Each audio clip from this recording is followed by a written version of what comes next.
The 2024 NHL Conference Finals have been absolutely amazing. Both series have the potential of going to the distance. Each game has been tight, as today we recap the first 3 games of both series. Florida has been overall the more dominant team, and they're losing the series, which is just absolutely insane. And that's where the goalie battle comes in. Yeah. And it's not like just Shesterkin and Bobrovsky. This goalie battle has lived up to what it was supposed to be hyped for, especially how I hyped it up. Like for me, Shesterkin's like half a tier above Bobrovsky. The NHL Conference Finals have been absolutely incredible. Very tight games. I think, barring empty net goals, a lot of the games have been 1-goal games. And overall, both series have been 2-1. Rangers lead 2-1 and the Dallas Stars lead 2-1.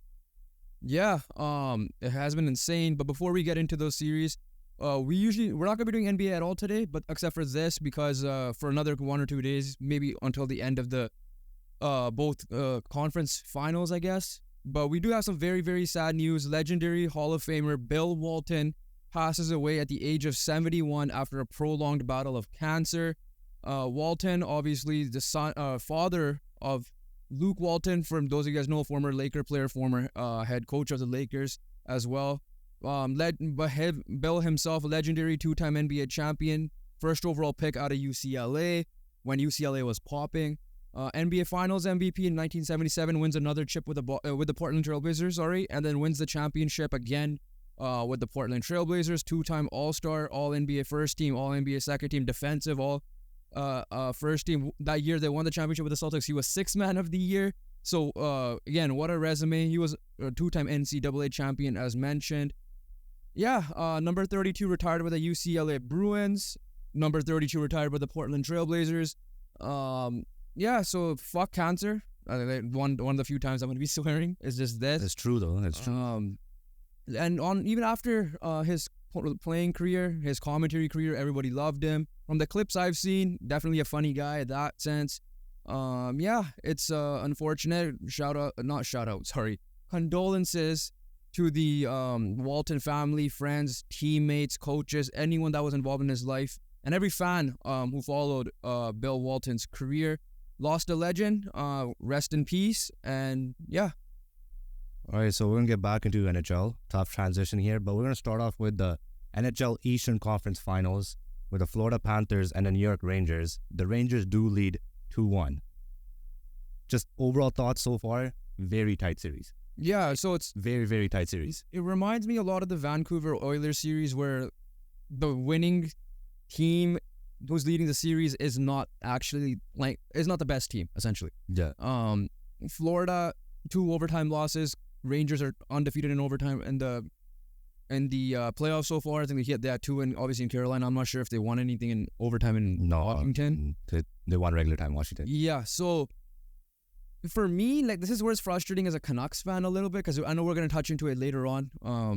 When we talk about Shesterkin, and this is where I'm like, okay, 2 things, and even in the Western Conference with how Dallas is performing, but Demko, Shesterkin is keeping them in the game, right? They're allowed to play freely because of that. If Demko was healthy for this playoffs, maybe we could have seen a different result in not just the Oilers series, even the style of play in Nashville as well, even heading into the future. As a Canucks fan, that's a little frustrating to see, but the way Shesterkin is keeping them in games, Florida's outplaying them completely. Game 1, let's just get right into it. Game 1 was a 3-0 win, a Lafreniere own goal. Yeah, but it was for the most of the game until that point, and it was crazy, just because that game I'm like, dude, Florida's winning the cup. It was. Basically said Ray Ferraro was on. I think Donnie and Dolly saying they could have played for another 20 minutes, an hour, or whatever, 2 days. They were not going to score a goal with how good defensively Florida looked. Bobrovsky made some big saves when he needed to. All right, Bobrovsky did get a shutout that game. But Florida, again, defensively, did like clogging the neutral zone up. Right? It's hard to build play when the neutral zone is all clogged up, and they could defend that really well.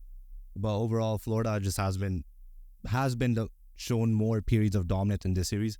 Florida is losing 2-1, but they have a +1 goal difference. It will be 0 if the empty net goal if we take away the empty net goal in game 1. But overall, let's just talk about, both teams and they're out.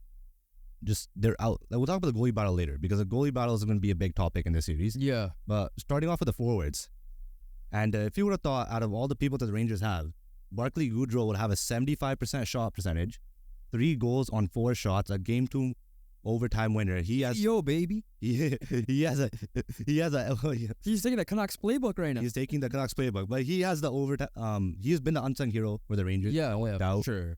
Another player who's been dominant this postseason, 18 points in 13 playoff games, for Vincent Trocheck, and has started off the series with 4 points. Vincent Trocheck, former team, is the Florida Panthers, I believe, as well. So It is. for me, those two guys, obviously, I hadn't hear much Panarin these last 2-3 games. I'm sure they were involved some way or another, but I'm thinking about it in terms of the score sheet. The guy I got to give a shout out to is Alexis Lafreniere. Again, I've done it a couple of times already outside of that own goal. Just the way he emerged, right? At the right moment, we were talking about him and Kakko being bust. Kakko still hasn't emerged yet. But even before, with the playoffs started, we're Lafreniere's gonna be the X factor for this team. And he's playing well, right? He's playing really well. But yeah, to your point on Lafreniere and Panarin, not Lafreniere, but to your point on Panarin, Zibanejad and Kreider. I think Panarin only has 1 assist in this series. The other 2 has 0 points. Right? Yeah. Kreider coming off a natural hat trick in Game 6 to come back against Carolina has 0 goals and 0 assists. Zibanejad, we already know how dominant he could be in the postseason. It's just showing that how much this Rangers depth has stepped up, and obviously Barclay Goodrow being the main example, and obviously Alexander Wenberg, who scored the Game 3 overtime winner as well. Yeah, the Rangers are just they're again, I'm not to say Shesterkin's name again has allowed him to play a little bit more freely. Obviously, the Panthers have done a good job shutting down the top guys, for sure. Well, 100%. Right? 100%. And yeah, it's just for Barclay Goodrow, I didn't hear his name much. He's there for defensive purposes mainly, penalty kill purposes as his main role. He's just a solid winger, right? Yeah, right? There's a reason why he was part of that big, the Tampa Bay. That third line with him, Blake Coleman, and Yanni Gourde. Yanni Gourde, right? And then, obviously, that's why Tampa struggled, and all 3 of those guys went their separate ways. Obviously, a year later for them, Andre Palat as well. But going into this thing, that's the thing there. It's weird. I don't know if you want to transition to Florida yet, but Florida's been the better teams. They haven't. They generally haven't. It's just literally when I'm watching the game near the end, they'll come back. If they're down, they came back. Forced overtimes both times. Shesterkin after that just wakes up even more and he goes ultra. Shesterkin, for me, he was struggling this year. There was a period of time at the beginning of the year where Jonathan Quick was their goalie. Yeah, it was. That was a big stretch, right? It wasn't until after All-Star he started stepping up a bit and even more in the playoffs, showing why he is probably the best goalie in the league. It's just I guess in general. 50 save performances in Carolina series gets your confidence back. But yeah, talking about Florida and their attack so far, Carter Verhaeghe and Matthew Tkachuk. Yeah. Combined for 9 points so far in the series. Verhaeghe has 5, Tkachuk has 4. Yeah, Tkachuk is emerging in Reinhart has 2 goals. Amazing Game 3. I think Barkov has 2 points in the series. So their star players have shown up. Yeah. So it's not that's an issue. Barkov has other responsibilities. Well, Barkov, a Selke winner. Yeah, that's exactly why. And then if you're looking at other things, Forsling got a big goal in Game 3 as well. They're how is Florida losing? How is Florida? You look at special teams, right? And I'm it's maybe special teams, right? When you look at the numbers, I'm completely wrong. The Rangers had 8 opportunities on the power play. All 8 have been killed by Florida. Yeah, so that's where I want to look at. That's where in the Carolina series early on, they were killer, right? And then the games they struggled, their power play was also a big struggle, right? And coming into this, you're playing a Florida team with Alexander Barkov. You got Aaron Ekblad in the back end. You have Sergei Bobrovsky in net, and I'm sure you have other players that are going to be there killing penalties. Gustav Forsling probably. I'm not 100% sure. Forsling, Montour, anyone, bro. Yeah, they did right. They all could just do it. They all could do whatever they are expected to do. So Paul Maurice has these guys just cooking. Yeah, and the size advantage there as well, blocking shots, getting the puck. So just making them hard to play against, right? The Barclay Goodrow goal, you can't say anything. It was a perfect shot. There's nothing more to it. I know they were looking at a review after. There was nothing there. And yeah, for me, that's you would think that, the Rangers were up 4-2 and it was because of the they're probably cookie on the power players. No, it was just they had that quick in Game 3, the 2 goals in 25 seconds. That went up 4-2, but again, the third period they kind of took their foot off the gas a little bit, and then you take your foot off the gas a little bit against this team, especially the way Sam Reinhart was going this series in that Game 3. You're gonna get cooked, and then they did. It was 4-2. Shesterkin kind of like the third. I remember the third goal, he lost his stick and he was just too worried about the stick. Yeah. And the fourth goal was for his stand. It was as well. No, it was a perfect shot. It was a perfect shot. As far as like, it was Hero's fault. Hero switched over. He shouldn't have like he tucked in, right? And Sure, okay. he should have held it. That's fair. And then Forsling comes he came around. back, obviously, and made the big saves when he needed to, and then forced overtime. But yeah, we'll get into Shesterkin in a bit. Just one more point. Other side of the special teams, Florida's 27.3% on the power play, right? And that's really good. Yeah. Right, in terms of power play standards. So when you're looking at the numbers, like Florida has more shots. Florida had more time on attack. Florida has been just more overall the more dominant team. And they're losing the series, which is just absolutely insane. And that's where the goalie battle comes in. Yeah. And it's not like it's Shesterkin and Bobrovsky.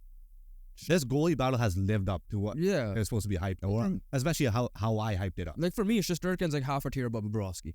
That's just me. That's my personal. Like honestly, it's fair. Like that's how tight it's been. It's legit half to a quarter tier. When you're looking at game one, Bobrovsky gets a shutout, right? Outplayed Shesterkin at the end of the day, even though it was just by one goal essentially. Yeah. Because I don't know what the hell Lafreniere was doing on that one goal. But he's taking lessons from Ian. Game 2, goaltending battle, goaltending dominance in Game 2. Both goalies absolutely performed well. Game 3 was obviously a different story. It was a shootout. Both goalies were under. I think Bobrovsky had a 7.78 save percentage in that game, and then Shesterkin had like an 8 something like that. But the difference in this series has been Shesterkin, Game 3, last 10 minutes. That's where the series changed. Yeah. The Florida Panthers could have easily won this Game 3. They were the better 6-7-4. They were. Yeah. I haven't seen a third period cooking in a long time like that, because from legit minute 1 to minute 20 of that period, Florida Panthers were just relentless, bro. Like, it was insane. Yeah, no, watching that, like Sam Reinhart impressed me a lot, like showing why he's gonna be getting a lot of money from whatever team, whether he resigns or wherever team needs goal scoring, and there's a lot of teams that need goal scoring that could need his services that way. So yeah, no, like for me, it's like that's why going back to what I said earlier, as a Canucks fan, it's a little frustrating that Demko was injured, because we're seeing this is literally the mirror copy of the better team is losing the series so far. Like you could say essentially, right? Like all the numbers favor Panthers in terms of like like I mentioned before, shots and attempts, all that creation, high danger chances. But it's as simple as this, right? Like Bobrovsky and Shesterkin both allowed 7 goals in this series. That's how close they have been. Yeah. Right. The only difference is Shesterkin has faced more shots, so his save percentage at 9.2. Yeah. And then Bobrovsky's at 9.09, which is still both really good. But obviously, like we said before to open up, Shesterkin's half a tier better on paper, and he has shown that he was half to a quarter tier better in the net. And honestly, that difference shouldn't be a big difference in the series, because both goalies have been as advertised. But the funny thing is, that is the difference. That half of tier of better play by Shesterkin over Bobrovsky. Like, Shesterkin's at a 10, Bobrovsky's at a 9.9. That's a difference. Yeah, no, for sure. And like, that at that 0.1 difference is why the New York Rangers are leading the series. And then you go defensively too, like Aaron, Brandon Montour, Gustav Forsling. I'll score, but I got called back. Like you got those guys are studs there. Like OEL as a third pairing is playing well, especially offensively, right? The breakout passes and all that. On the other side, Adam Fox, Keandre Miller, Braden Schneider, Jacob Trouba, who might get suspended. No, he didn't get suspended. He got fined. 3 assists in the series. Yeah, so like Jacob Trouba's still gonna do Jacob Trouba things. Yes, that elbow was questionable for sure. Should he have been kicked out? For sure. Should he have been suspended? Probably. It's kind of surprising a little bit because of his track record. But Jacob Trouba, at the end of the day, it's like Ryan Reeves, where not Ryan Reeves Toronto, but Ryan Reeves Vegas, where he'll get impactful. He's gonna have a clean hit. It's gonna be impactful, right? Except for the one on your boy Tyler Mott in the bubble on the global playoffs against the Canucks. Like usually you'll have impact hits, right? The other thing was they introduced Matt Rempe back. Well, that was big. Game 2 to 3, just to get that spark, especially with Game 2 being home. Yeah, because he got the crowd going again. Exactly, and it's Matt Rempe at the end of the day. Yeah, which is weird to say, a young guy who's not like the impactive offensive player is just there for like, just like I forget what the word is. Just being a grinder. An enforcer. Like, grinder, yeah. Yeah, like that essentially, right? So It's gonna be like from their end, like those guys will impact the game that way as long as it's not dirty plays. And then and then Florida has some guys like you have Sam Bennett who's gonna do both, like be a big pest but provide offensively as well. I'm forgetting who their third or fourth line guys are, but at the end of the day, like it's living up to the hype in a sense that like you literally did a full toss to figure out who to pick the series.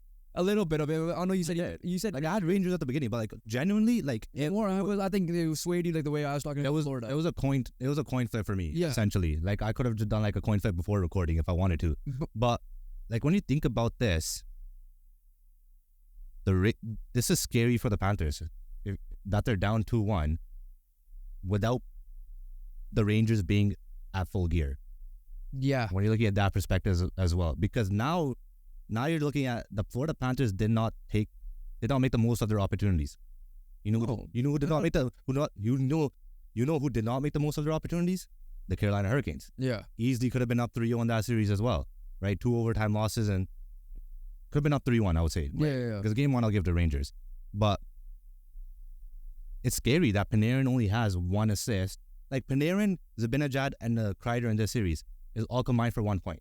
Yeah. Whereas you have your top guys are like Verhaeghe and Tkachuk are combined for 9, plus another 2, 11 with Barkov, and another 2 with Reinhardt. That's 13 points. That's where I'm looking at now. Guys like Evan Rodriguez, Sam Bennett, and Vladimir Tarasenko, and all these are just the depth pieces just to step up a little bit, right? I'm not saying that they should be going off for like what Barclay Goodrow is doing. No, I'm not saying that. I'm saying 3 for 4 because they were like I've seen Evan Rodriguez fly on the ice a little bit, and then it's just Shesterkin, right? Like I've seen a lot of like, who was the puck? It's Evan Rodriguez, right? Like he drew some penalties as well. Like what did the Carolina Hurricanes do? Panthers combined for definitely not follow the Panthers. That's for sure. Well, they are the Panthers. No, I'm saying the Canes should not be following Oh yeah, okay, wait, never mind. So I'm saying, what did the Carolina Hurricanes do to solve Shesterkin in games 4 and 5? Right? I don't know what they did. Like, it's a very difficult puzzle to solve. Somehow Florida's just got to do that. Like, at this rate, like, everything's going perfectly for you. It's not like you're losing because of your goals. Yeah. You're not really losing because of your defense. And your attack has put up goals. Like, at the end of the day, you got 4 goals past Shesterkin. You have been the better. It's just Shesterkin. It's just Shesterkin. Like, is this the best stretch of run that Shesterkin I've seen? I would say yes. 100%. Like, it's just been absolutely incredible. And I have no words because the Florida Panthers should be winning the series. It's just simple as that. Yeah. But to be fair, the Rangers did do a good enough job. They do have a lead. Obviously, big reason is Shesterkin and Goodrow. But overall, tight series, tight games. Right, I think like I said, without that game 1 empty net goal, the GD is at 0. Yeah, for both teams essentially. Yes. Yeah. So we'll see how it goes. Right, like I said, it's gonna be a 7-gamer. I'm still sticking with mine. I'm sure you're sticking with your pick. So we'll see how this goes. Before we get into the Western Conference, we would like for you guys to hit the subscribe button. We provide daily sports content like this, almost daily podcasts covering the NHL playoffs and the NBA playoffs, NFL off season. As well, the NFL season will be coming up soon, and we will also drop shorter videos as well. Please hit the like button and subscribe. We want you guys to get us to 1,000. More content will be coming. We need we need that 1,000 subscriber. We know we need you guys to like it, so we know to keep posting what you guys want. So tier list, thing, rankings, just do it. Just do it. We're not sponsored by Nike, but just do it. Yeah, but just do it. And great life advice as well. That's how we started the podcast. So for that reason, subscribe. But hit the noti bell as well, yeah, to get notified of our videos. Dallas, Edmonton. And I'm going to start off by saying this. Especially in games 1 and 2. Obviously, it's kind of a similar trend. Games 1 and 2 for both series have been close. Games 3 was more of a shootout. But massive shout out goes to Stuart Skinner. Yeah. Right? Especially in games 1 and 2. He has been absolutely incredible. Right? Game 3 was a little bit different. Definitely should have had the game-winning goal from Jason Robinson in game 3. But games 1 and 2, it's proven that Stuart Skinner is sitting out for those 2 games. So shout out All Black. Yeah, shout out All Black. He's managing that really so well. Pulling him in game 3 and then not playing game 4 and 5. Yeah. Really helped. And this is in this conference final, semifinals against the Canucks. Yeah. And we know Skinner's a number 1 guy. We know Skinner can get the job done. Yeah. Right? And we've seen that in the season when like Edmonton went on their 18-game win streak. In that stretch, Skinner had I think he played at least 10 games or whatever it was, where he allowed 2 goals or less. Yeah. Like, that's impressive numbers. Stuart Skinner is a good guy in the crease. Like, he's not obviously a great guy, like on the other side where is Jake Onger, or on the other side of the bracket where you have Shesterkin and Bobrovsky, but Stuart Skinner is enough to get the job done. And he has played like that and a little bit better in games 1 and 2. Obviously, game 3, a little bit different story, but overall, great series so far for Skinner, in my opinion. But no, for me, though, what surprised me the most was the one thing that you keep shouting at the Dallas Mavericks for in the NBA. That you shout it out. Oh, their defense. Yeah. And Edmonton's defense was similar to that Dallas defense where there was they didn't really have Edmonton, they didn't really have that defensive structure properly going into it, right? Including Evan Bouchard. You would think giveaways, obviously he had the one against the Canucks in game 5, but he was prone to doing that in the regular season. You had that with Darnell Nurse, who's still prone to doing that. Cody Ceci and him were a horrible pairing against the Canucks that they had to split them up. You had to give especially when Pickard came in, and this is where I give a shout out to Knoblauch to pretty much give the message hey, even though it's Skinner and he's their guy, he's not Shesterkin, he's not Demko, he's not Hellebuck, regular season version. Right? The prime Vasilevsky that played, Dominic Hasek or whoever you want to throw out. So you got to play better in front of him defensively. And in those games 6 and 7 against the Canucks, the Edmonton Oilers pretty much took the Nashville route where block every shot possible. The Canucks had more attempts, or a lot of attempts. It was just they didn't hit the net.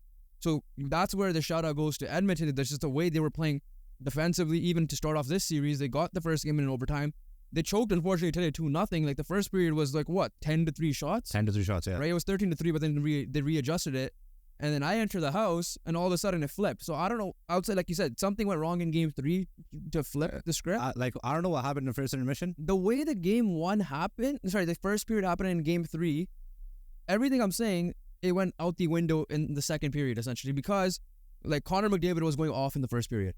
Coming off a pointless game. They're up like he usually does. They had 3 shots. Stuart Skinner's making big saves in that first period. Big 3 saves by Skinner. But in the second period, there were some big saves he made. He did. He actually did, yeah. And it's just how do you let this game slide? Because you were up 2-0. That, shout out to their defense, but then you can't let the game 3 step away because of how good they were playing. So you went from 10-3 shots in the first period, and it ended up being 19-16 for Dallas.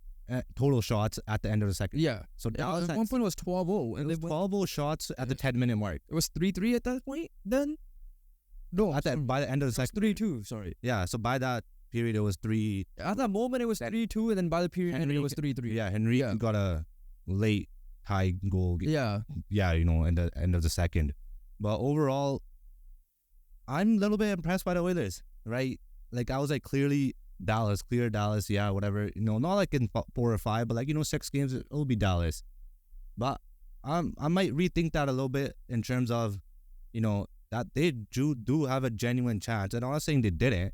When you have McDavid and Draisaitl, obviously you're going to have a chance. And their Fab 5, right? They're Ekholm and Bouchard and their 3 main forwards and Hyman, Draisaitl, and McDavid have been doing their job, right? They've been contributing to all the goals. But overall, Dallas is just a different beast. So you can't let up. You just can't let up. Exactly, right? Their fourth line could produce. So my point is here that as much as I was impressed with their defense going into up until the end of the first period, you stole home ice off the bat. You're up 2-0 in the first period. Dallas is clearly not a team or Edmonton is not a team that's going to obviously, this is going to hinder them, because if that was the case, the Canucks should have been in this round.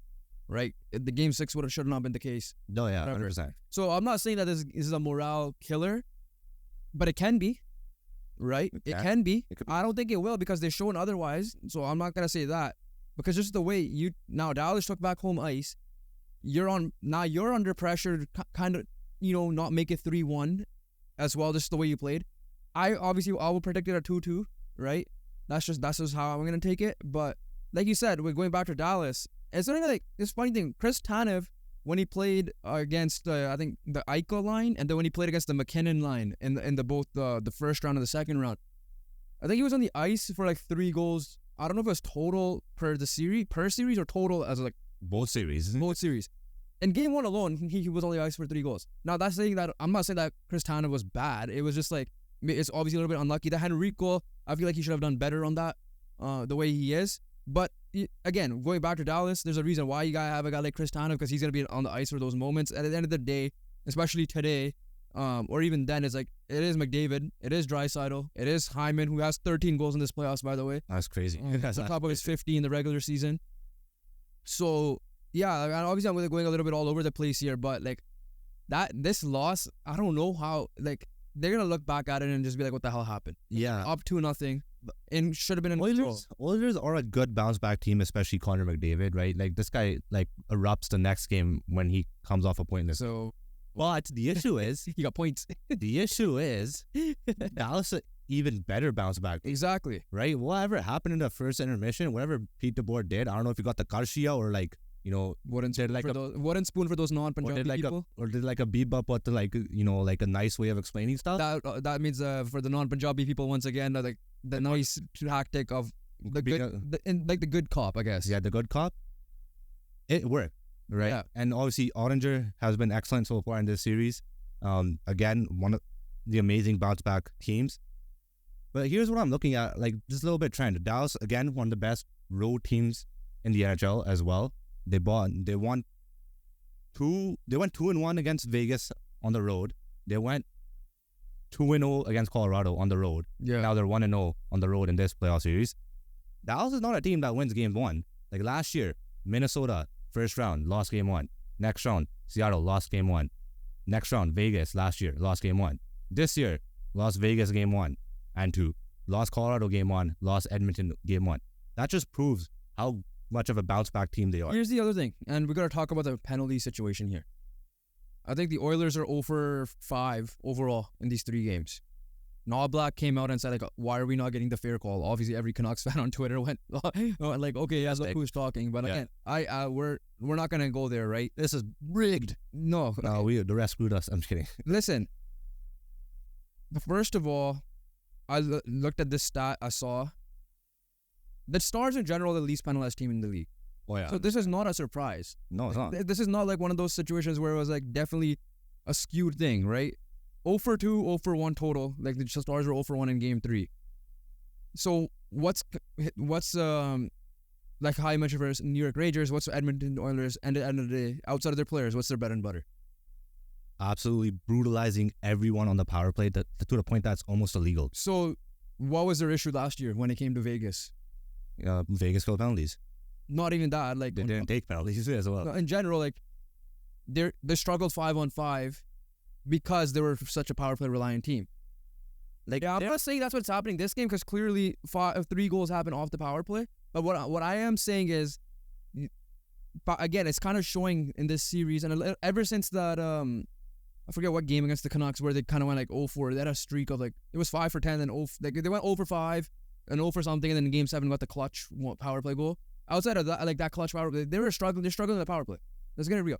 A little bit of it is the defensive side on both the Canucks at the time and now Dallas. So it's like game 5 onwards, I would say, right? Yeah, essentially then, like, obviously you have to give credit to the, at the time, Canucks penalty kill, and now the Dallas penalty kill plus the goaltending on both sides in a way.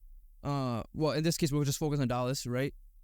So, like, if you're going to rely on, if you're complaining about power plays, as playoffs go on, they dwindle down anyways, right?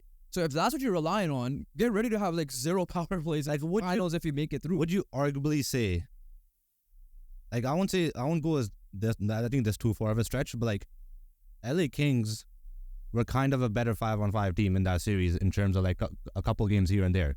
In like I would say game 2 and game 4, because Edmonton was 50% on the power play in that series. 45, I believe. Whatever it was. This one were also like as soon as the man advantage. I would say in the first 3 games at least, and game 5, I would say Canucks were the better 5-on-5 team. Yeah. Right? I would say sure. Games 1, 2, and 3 and game 5, Canucks were the better 5-on-5 team. Yeah. I would say that. And right now, Dallas is proving to be the better 5-on-5 team. Edmonton needs to pick it up 5-on-5. That's how you're going to win games at the end. Like, mainly, right? like, you can't, like, McDavid's got to be better. Yeah. I'm just going to come out and say it. McDavid has to be better. As simple as that. Like, that's how this squad works. Like, he needs to go off. He was firing in the first period. Like we said in the beginning of the series, like the only way Oilers can win this series is after McDavid, Hyman, Draisaitl, Bouchard, Ekholm, and Nuge as well. All of them need to pop off. And then Skinner especially McDavid and Draisaitl. And then Skinner can't do anything stupid. And Skinner hasn't done anything stupid. Yeah, so that's where I'm looking back at it. And if you're complaining about power plays, one, look in the mirror slightly, but two, it's the playoffs, man. Like you gotta learn how to play. Like we're gonna talk about NBA later. We're talking about the Pacers' pace and how they're number one in it. It let them down at the end of the game, in Game 4 especially, right? And here is like if you're gonna be power play reliant, like you're not gonna get penalty calls for every little tug, touch, whatever. But that also puts much more pressure on the power play. Yeah, as well. On top of that, if you're getting, when you did get the 2 power plays today, it got killed off, and you're doing it against. If you're getting like the Canucks, you go like 4 or 5 attempts. Yeah, like around each game almost. Yeah, like you're getting 1 or 2 in this one, maybe 3. It puts much more pressure on the power play because that's your best way of. That's your like their power play is like illegal almost. That's how good it is. But now it's playing with much more pressure because they know that like the calls are not going to be there, especially when Dallas was such a good disciplined team as well. Yeah, that's my point. That's where like when they were saying like we hear in basketball, oh yeah, this team, like obviously everybody's gonna say the Lakers, but like they're skewed so much just because one team's a jump shooting team. No shit, you're gonna get foul calls. In this case, it's like the Dallas Stars are the least penalized team in hockey, right? And I'm not saying that like you can look at it 2 ways. Some people could be like, well, yeah, Dallas Stars are rigged, blah blah blah. No, if you're an actual fan and you're looking at like they're just disciplined, they're well coached, they're well coached, they're well played. Like you're not gonna see dumbass shit by a lot of these guys. Like, and then on top of that, like just the way Dallas has developed these guys, right? Like I'm gonna give a shout out to their development staff and their scouting staff because like how you like obviously some of these guys were first, like Wyatt Johnson was a 23rd overall pick. Miro Heiskanen's a 4th pick. I think Heiskanen 3rd pick. Sorry, I think Heiskanen, Robertson, and Andre were all in the same draft. Yeah, like that one of them. That's an insane draft class. Exactly right. And then like I believe S.L. Lindell was like 3rd or later, something like that. So they, as a whole organization, they have not only with Pete DeBoer, even before was it Rick Bowness or whoever was there. It was Rick Bowness, yeah. They had a good system in place, and clearly they are well disciplined team. So if Dallas is blaming that they want the fair calls or whatever, or sorry, Edmonton is complaining, you gotta look what Dallas's track record is. This isn't Dallas who was the worst, who has the most penalty minutes in the league to not giving away calls. It's for me, it's been constant and it's been consistent. And if you're complaining about that and whining about that post game, good luck winning the series. All right. First of all, we're getting into this now. MVP of each series. I'm pretty certain so far. Obviously, the first 3 games. Shesterkin. Let's get it out of the way. It is Igor Shesterkin. Yeah. And is it no one else? The special shout out goes to Goudreau, but Shesterkin's the main reason why. And if you're looking on the Dallas side, I don't know, bro. Jason Robertson did pop off. You got a hat trick today. Would it be Jason Robertson? It could be him. Jamie Benn was pretty good in the first 2 games. Jamie Benn is playing like this is his last opportunity. Ben and Sagan are playing like... Yeah, they're playing like this is their last opportunity. Sagan does have a cup with the early Boston when he won it. Yeah. I don't know how much of a factor he was in there, but... He was a good player. Well, this was his 2nd year in the NHL too, though. It was a factor. But... I remember as a grade 3 guy crying, hearing Sagan's name a lot in that series. Yeah, it's between... I might give it a Ben, but I might give it a Heiskanen as well, but... Oh, yeah, he's... Special solo, Heiskanen. I think he went 4 games. Heiskanen, I don't know what it is. 244 minutes. Yeah. On the ice without allowing a goal, and I think that's... Is this all playoffs? No, it's like a stretch. Yeah. 44 minutes. Yeah. Like, and that's stupid of me. That got broken in the first minute of Game 3, but I don't know how this guy's like not consistently in the Norris voting like top 3 sometimes. I had him in my ballot this year. It's just... I'm pretty sure I had him. He was McCarr, maybe in my ballot. I don't know how it was at the beginning of the year. Well, like, I don't know. Just defensemen are just insane, right? Like, he's getting it next year. I feel like he's so underrated that he's going to get... He just needs to get one. It's like how Hughes was underrated in the past, and and obviously Hughes popped off. Yeah. He's going to be mentioned next year. It's just because, like, his numbers aren't... like his offensive... That's where I hate... Like, that's where I still hate Erik Karlsson winning it. I don't care. I think that year should have been... You know, like, this is what they should do. I know we're getting off topic here a little bit. That year should have been Adam Fox if you're... Yeah. Yeah. this is where they need to bring in the Rocket Richard version of the defenseman. of the defenseman. Because like they have a Selke, which is like the best defending forward essentially. Yeah, so they either do best defensive defenseman and best offensive defenseman separately, or you bring in, because clearly he got it because of points. You just bring then whoever the highest scoring, Bobby Orr, I guess. The Bobby Orr trophy. Yeah, yeah. and introduce that. Because otherwise it's stupid. Like the defenseman's job is to prevent goals. But like overall, I know, but like it's very tough to win when you have like the likes of McCarr, Fox, Yossi, now Hughes and Heiskanen. It's gonna be a tough one, but like it's just so tough. Heiskanen's the one who's always left out now. It sucks, right? So he's like the Anthony Davis for the deep boy. Yeah, no, he's just so good. But like, yeah, special shout out goes to Heiskanen. He could be easily. So who's your MVP then? I'm going Jamie Benn. I just feel like he was better. Of the series so far, I'll say Jamie Benn. Obviously, Heiskanen's definitely going to be in there. I think if Dallas win the Cup, Heiskanen's probably the Conn Smythe. Oh, probably. Yeah, but either him or Jason Robertson. But yeah, no, it's Heiskanen. I'm just saying it depends. Eh? I don't think it's a debate. Jason Robertson wasn't like in terms of Conn Smythe playoffs. I think so. I don't know. Okay, I don't remember. But in terms of like playoff like offensive production, Jason Robertson wasn't great. But so if it's playoffs, it's Heiskanen. In terms of his defense, it's Jason Robertson was absolutely incredible. Yeah. But yeah, no, in terms of like right now it's Heiskanen. Then there's no debate. MVP of each team would be like Heiskanen for Dallas, I would say. It would be Draisaitl for the Oilers, Shesterkin for the Rangers, and I'd honestly pick your poison with the Panthers. I'll go with Chuck. You go Kachuk, you go Verhaeghe, like you don't know. I'll probably go one of those two. Yeah. But yeah, NHL Conference Finals. Both series could go to games. Better than the NBA ones, that's for sure. NBA ones, both of them. Okay, I won't say that much. I will say it's close games, but both teams could get swept.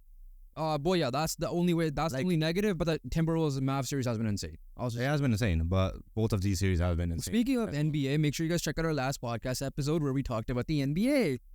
So, why are you saying it in that stupid voice? I had to say it like that because we were talking about the NBA. All right, we're gonna wrap up with one piece of NHL news here. No, we're not gonna wrap it with one.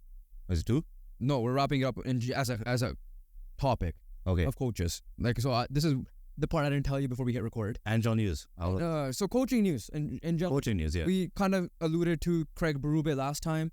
Oh yeah, we didn't talk about him. Yeah, so that's why we're going to talk about him now, and I have a couple of questions regarding it. A couple of coaches that got filled up early in the year. Everybody knows Don Granato got fired by the Sabres. That's Lindy Ruff. Ottawa Senators got Travis Green. So other news that happened. The Los Angeles Kings, Jim Hiller was the interim head coach. They have decided to keep him and extend him as the permanent head coach. That's number one. We'll talk about each team separately, and let me just list them out. Craig Berube, as we mentioned, replaces Sheldon Keefe in Toronto. Sheldon Keefe then gets a job very quickly, well-deserved, in New Jersey. And this is a very interesting one we're going to talk about. Winnipeg, Rick Bowness, as we mentioned before. Actually, the Winnipeg one, yeah. So Scott Arniel is officially the head coach now. He took over Rick Bowness the beginning of the year when Rick Bowness had to leave for I guess his wife's medical issue there. And we mentioned earlier Drew Bannister with St. Louis has been permanent as well. And the last one is the Seattle Kraken replaced Dave Haxtell with former Penguins head coach Dan Bylsma is now back in the NHL after having an insane start to a coaching career. Then Jim Rutherford letting him go like Bruce Boudreau style. And it just never was the same. It went we'll talk about him in a second. So the only vacant spot right now is San Jose, and that could be what's his name? It could be Jeremy Colleton, who's now no longer the Abbotsford Canucks head coach. Manny Malhotra is the Abbotsford Canucks head coach. Oh. But we're not going to talk about the Abbotsford Canucks. We'll talk best face-off team in the league now. Probably. But let's go. Let's get right into it. All right. Let's start off with the big one, which is Toronto. All right, Toronto, Berube. Makes sense, right? They had to do something. They did something. They're not fully insane. Still, roster construction has to be different. It has to be managed. And really surprised Treliving didn't do much last year, but he's going to have to do a lot more this year. Well, here's the thing. Core 4 is staying. I'm going to say that much. It's going to be tough to get rid of. Because you have two guys with no move clauses. If they say no, you can't do anything about it. So I think that's where Berube is like. He was caught having dinner or lunch with Marner in a restaurant or somewhere, and he said himself in the interview, his opening press conference, essentially, saying that the main reason why I took this job is because of the core 4, which means he probably knows that that's not going to get broken up. And Berube, like when you look at that St. Louis winning team, they were a good, solid defensive team. right? Berube has definitely a lot of part to play with that. Only the issue is Binnington was an absolute beast. Ryan O'Reilly was an absolute beast. Who's going to be that beast for you guys in the playoffs, right? At the end of the day, Nylander is a good offensive player. Matthews could play both ways, but Matthews was a Selke finalist and Marner was a Selke finalist. Man, Marner could play both ways, but their production is just not good enough in the playoffs. So how is Berube going to get the best of these guys? I don't know. In the playoffs, not in the regular season, in the playoffs. Roster construction-wise, they got to figure out their goaltending. That's number one. And then unless Joseph... defensive pieces in general. I'll keep Joseph Wall healthy. Joseph Wall could be that guy. I still think they might need someone better. But defensively, you got to look at, like, you have Trey Living, so you have a little bit of a history with Zadorov and Tanev. Is it possible? That's good, yeah. How are you going to make that work under the cap? That's what they need to figure out. There's obviously Brett Pesce. There's obviously Brady Shea. There's Jalen Chatfield, like an underrated piece that could be available. I think Pesce and Chatfield, Zadorov's going to get a payday. Tanev should get a payday. Brady Shea's going to get a payday, I think. Yeah, so there's a lot of options there, and we're not going to go into the offseason stuff right now. We'll wait. But we're talking about the hire so far. Obviously, it makes sense. Yeah, you need someone... Cup-winning coach who's going to... Now, that doesn't mean it's going to work, because they had Mike Babcock, and now, obviously, Mike Babcock ended up being an asshole later on. Yeah. But, listen... Craig Berube did not have, like, he worked with Ryan O'Reilly, Vladimir Tarasenko, Pietrangelo, and all these guys, but then he did not work with, what's his name? Jordan Kyrou. That's younger guys. Younger guys, right? So the same thing here is, like, can he mesh well? Because he's a hard-ass coach, right? He's like talking, he's going to be like Travis Green because they're all buddies. Here's the thing. Like, Toronto's a ready playoff team, right? St. Louis was constructed. Yes, I know they were like in the middle of the year. Last place, or they were like last place, but like, they were a playoff constructed team. Like, they were a playoff ready team. So that's going to help Berube. He doesn't have to build anything. Yeah. It's already built. So, I like the hire. I think it's the right hire. You need a little bit of a hard ass that will hold people accountable. Again, Sheldon Keefe for me was somewhat of a scapegoat. I'm not saying it was... He was part of the problem, but he wasn't the problem. Yeah, he wasn't the problem. The question is, can Craig Berube and that staff? That's going to be the key thing, because as a Canucks fan, looking at what Rick Tocchet did did for his coaching staff, plus what... Onchar and Foot. Absolutely incredible. Yeah, and then plus what the front office did to adding development staff members and taking the Sedins from the front office role and putting them on the development side of things. I need to see what they're going to do in Toronto in that, right? So, yeah, I think it's the right hire. We'll see how it goes. Listen, like, depending on it, like, this could be an early cup favorite team. Like, Toronto, I'm not... Are you going to fall in the trap again? I'm not falling in the trap, but, like, I like Berube more because of his experience. All right, speaking of his replacement, the man who he replaced, Sheldon Keefe is gone with the New Jersey Devils. And again, I like it. I think Keefe is a really good coach. I think Keefe will provide stability there. And I think Keefe works well with the young guys. Like Keefe, I know Babcock was a main guy who helped develop, like, these young guys like Matthews, Marner, and all these guys. Hated him. Yeah, makes sense. So there's other Keefe was assistant. Yeah. Like, Keefe was always there. Yeah. So Keefe has a track record of, developing young guys. Yeah. Right? And getting them into the playoff spot. That was our perfect plan for that. Yeah. So again, similar issues and regarding with the Maple Leafs. Big one being goaltending. Defensively, again, should be fine. They have a good young core plus a Dougie Hamilton. Hopefully his pec is healed now and doesn't get any injured again. And then obviously health was a major issue with Hischier being out, Hughes being out in the beginning, and all these guys. And overall, I think it's a good hire. I think it's going to work out. So I love the hire because there's going to be pressure in New Jersey, especially there's a lot of us, including myself, that put them in the Stanley Cup final to win, especially even. So this year, like you said, goaltending is a big one. There are going to be players available. They're already rumored to Jacob Markstrom since the beginning of the middle of the season, so around the trade deadline, January mark. Linus Ullmark could be available. Whoever else could be available, right? And I don't know what's happening with Saros. So they're going to be gold. I think they need to goaltend hunt, right? They did a good job with getting contracts locked up early. Like Jack Hughes for 8x8 is insane. He was an early art favorite for the first month of the season before he got hurt. I love it because, listen, yes, there's going to be some pressure, but you bring a coach that's going to get you to the playoffs for sure. Let's see what he does afterwards. But this is where we're like, okay, this is going to be the true test? Is it the players or is it going to be on the coach? And I love it in a sense that, like, yes, there's pressure, but it's not Toronto pressure. So, yeah, you're in a very good opportunity. This was the best opportunity. There's rumors that Berube could have taken this spot. It was a match, yeah. So it was the best thing for Keefe. This was, like, the best bet. Because for both worlds, honestly. Yeah, like for me, like these two are obviously the best jobs, but New Jersey was the best one because less pressure than Toronto, and then Younger squad, better defense. Right? They could obviously fix their defense a little bit because they had to get rid of Damon Severson and Ryan Graves. So that's where they got to figure it out. We'll see what Hughes and Nemec could do. Yeah, so But they have replacements in place. Yeah, so I love it. This is a good fit. This is where I think they should have went. I don't know who else was going to be available outside of Keefe to get hired, right? I don't think Joel Quenneville was going to come back in the league anytime soon still. So, yeah, both grades A for me, A+ for the Devils. And, well, next one, let's talk about Jim Hiller. No, we have two more. Two more, okay. So, well, three more. Well, this one, I'm not going to say too much. I'm not a fan. Yeah. Because the system, it was a joke. Because look what, like when you were talking about Edmonton, the Kings earlier, I was going to say it then, I'll just say it now. I think I can't. Like the LA Kings, like I thought they were going to put up a better fight. They didn't, except for the one game. It's really 1-3-1 system did not work. PLD cannot play in it. And you look like that's the worst contract in the league as of right. One of the worst contracts in the league right now. It did not work though. So is he going to change something up? Did he convince you to change something up? I understand you may have not gotten Keefe or Berube. Was he? They had McClellan, right? Before? Yeah. They were not going to bring him back. Was he better than McClellan this season? Could you confidently say that? No. I can't say yes either. I can't say he was. Yeah, so I need to see what they do in the offseason. If there's going to be any moves made. Is there going to be a goalie thing there as well? Oh, yeah, goalies are issue. Goalie issue there as well. Because maybe that's why they're playing a 1-3. Like if they address the goalie, 1 second. If they address the goalie and they get away from the 1-3-1, then I'm fine with it. Okay, like if you're at a 1-3-1, it's fine. But like teams that are defensively solid have a good goalie. Yeah. That's why they're defensively solid. Yeah, no. Or AKA Nashville Predators.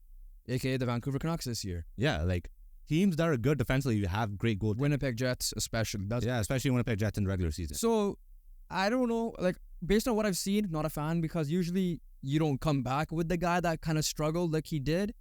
Maybe they just feel like there was no better option. It was like when the Panthers, like everyone thought the Panthers 2 years ago were gonna extend or remove the interim on Andrew Burnett, right? But they didn't because he got swept 4-0 by Tampa Bay. Right, so that's where I'm like kind of a similar story where I'm like, okay, story. Yeah, like he didn't do anything extra. I don't think anything. I agree with you. He didn't do anything extra. Do I hate the hiring? I won't say I hate it, but I don't think it's a great hiring. I'll say that. Yeah. At the end of the day, like I do like continuity.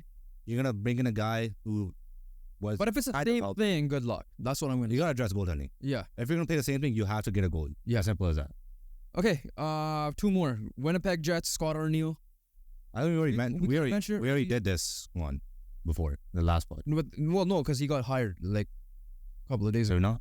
Oh, okay. Did he? So, I swear we did talk about it. Overall, we'll just quickly go for it. Quickly, yeah. In case we didn't. In this case, he had this one makes sense. Much less sample size. Yeah. So that's why it kind of makes sense. Rick Bowness, retiring. Arniel came in and did a great job. When Winnipeg Jets went on their incredible stretch and the news first came out about Bowness leaving, and then it did not take a toll on that stretch. Their stretch continued of massive win streaks there.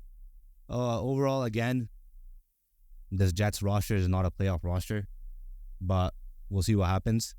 But again, I think the hire makes sense in this case compared to the other Kings. Yeah, because he had success with them earlier. Was it? Because he didn't get a chance really. Like Hiller had a chance to prove something, and I don't think Hiller took the most of his opportunity. Whereas Arniel, he had like 10 games or something max. So it's kind of a different story. Like he never really got a chance. It was him for sure, right? I don't know why I feel like it's someone else. So I wanted to fact check that quickly. It was him that took over. I'm pretty sure. If it's an assistant, he should be the one taking over, yeah. 1 second here. Let me just quickly confirm. No, okay, it doesn't say it here. By the way, fun fact, Scott Arniel was a Canuck coach for Chicago Wolves. Wait, what? AHL, like the AHL. Chicago Wolves was our AHL? We had it for a little bit. Bro, how many AHLs do we have? We had like Manitoba. Because Winnipeg came in, so Manitoba went there. So we had Manitoba, Chicago, Utica, and now Abbotsford. I feel like there was one more. Probably another one. Yeah. That's crazy how AHL teams just change like that. But yeah, let's move on to the last one, I guess. Okay, I can't find it, but yeah. Dan Bylsma making his return to the NHL. And I'll be honest with you, I don't know. I just simply don't know. Okay, so here's the thing. When I saw Dan Bylsma cook, I was way too young. 09, he had a Craig Berube story.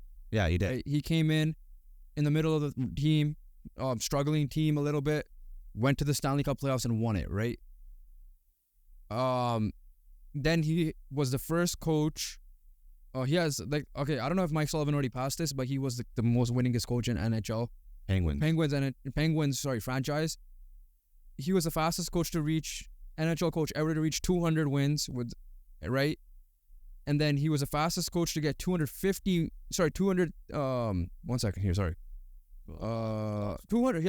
coach to reach 250 wins.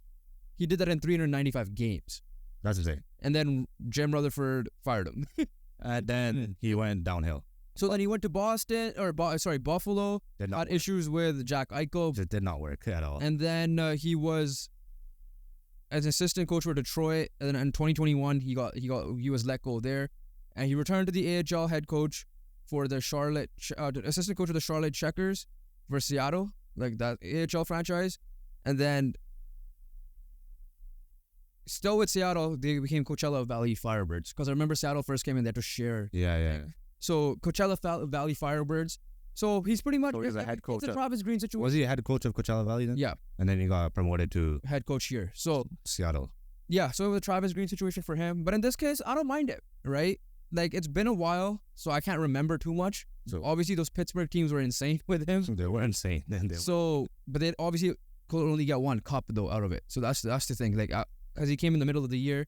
After that, he couldn't win in the playoffs, I guess. That's the best way to put it. I know, I've done it many times. But Pittsburgh got one seed as well. But the Seattle team is like a bunch of third liners, maybe second liner at best. That's how their four lines are shaped up offensively. They have really good defense with, obviously, Vince Dunn leading the way there. For me, it is, like, I don't mind it, right? This is a chance for him to redeem himself. I feel like he deserved a second opportunity in the NHL, proper opportunity, because we all know what Buffalo was like over these last decade or so. Not good. Yeah, and Jack Eichel always beefs with everyone, apparently. And Buffalo. Well, in general. Like, when you play Vegas, who are you going to beef with? Yeah. Why would you beef? You won a cup. True. But, yeah, I'm fine with it. I want to see him. He got this opportunity. We see a lot of these veteran coaches where we get confused. For example, Peter Laviolette, and we see what he did there. So, I feel like this is a good hire. Let's see how he does with some of the young guys. It just depends, right? Like, these veteran coaches, like, sometimes you're like, yo, you need to go younger, right? But sometimes some guys are just good. They're just like... He might be that, right? He might rejuvenate Pittsburgh days and take this team to playoffs. And if that's the case, that Pacific Division is... And by the way, like, the Seattle Kraken are not going anywhere in the playoffs. Like, let's be honest. They're not winning the cup. They're far from it. Well, we'll see what happens in the offseason. But, yeah, unless they do some crazy shit in the offseason, I doubt it. Like, the only crazy banda you could get is a Jake Gensel. Who knows, right? Unless you trade for someone, like you're saying. But, yeah, overall, again, I can't say much. But, like I said, I do remember him cooking for Pittsburgh. So, that's all I could base it on. I'm fine with him in the league. I remember when the Canucks were looking at coaches, when I think Willie D left or even around there, I was looking at Dan Bilzema myself. Again, I just didn't know how he was. I don't fully remember, but we'll see, right? Of course, for us, that's perfect because he's in the division. So we get to see him 4 times, but it's gonna be. I think it's fine. It's a good fit for now. We'll see. He was in the AHL coach, so it's a good step to the main team. So that's where I think it's a good fit there. Before we close it out, though, let's just put it this way: is it Devils, Maple Leafs, Jets? Like, obviously, those are the top 3. Yeah. How would you rank it for you in terms of how do you think the new coach will do with the team? Devils, Maple Leafs, Jets. Okay, so you're not going to flip O'Neill and Berube yet because of the roster. At the end of the day, Maple Leafs and the Jets are the same playoff team, essentially. Just Maple Leafs have more expectations. Yeah. So like, at the end of the day, the results are the same. Basically, on looking at results and looking at talent roster-wise, Maple Leafs do have a better talent. All right, then Hiller or... like the hire, or are you talking about the team? Both. Then Hiller's probably at the bottom then, I would say. So you have more belief in Seattle to potentially leapfrog LA? I don't know. No, the reason why I'm asking is because like you if it's factoring both. High on Seattle. If I'm talking about the higher, Hiller's 5. Yeah. If I'm talking about like, but how much? I'm saying how much. If I'm talking about like who's gonna, if I'm talking about who's gonna do good, I would say Kings ahead of Seattle. That's all I'm gonna say. So you okay? I might honestly go Seattle ahead of LA if it's the same in general. If it's the same LA situation. That depends, man. Kopitar and Doughty just somehow keep cooking. True. Right. That's fair. Yeah, once those guys leave, then it's over for Kings. Yeah. But yeah, no, pretty much wrap it there, I guess. Once again, make sure you guys like this video, comment your thoughts, how the playoffs are going, and subscribe. Make sure you hit the post noti bell on. As we said, get us to 1,000 subscribers. Again, we're going to keep continuing dropping bangers. We have something planned in the future. A fun video coming out this week, short video as well, NHL related. And audio listeners, make sure you guys rate, review, and download the podcast wherever platform you guys use. Follow our socials, like down below: Instagram, TikTok, Twitter, YouTube Shorts. We'll slowly start putting them out there as well. And keep enjoying these playoffs. The next one up, we'll talk about the NBA. It looks like one is already a sweep. The other one might be a sweep. We might be bringing in NBA content quickly as well. But yeah, no. Other than that, we'll catch you guys in the next one. Peace.